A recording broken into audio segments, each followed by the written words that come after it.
Welcome. If you want to make sure you never miss a note from your friends or favorite creators on Instagram, you're in the right place. Today, I'll walk you through the simple steps to enable notifications for notes on Instagram using your PC, following the latest update.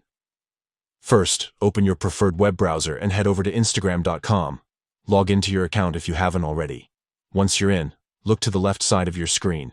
You'll see a menu with several icons. Click on your profile icon to proceed. Now, in your profile menu, find and click on the option labeled Notifications. This will open up all your notification settings. Next, you'll want to enter the Push Notifications section. This is where you can control exactly which alerts you receive on your desktop. Scroll down until you find the Notes category. Here's the important part. Select the option that says From Everyone. This ensures you'll get notified whenever anyone you follow posts a new note, so you're always up to date with the latest updates and conversations. And that's it. You've successfully enabled Notes notifications for Instagram on your PC. From now on, you'll get real-time alerts whenever someone shares a new note, making it easier to stay connected and engaged with your Instagram community.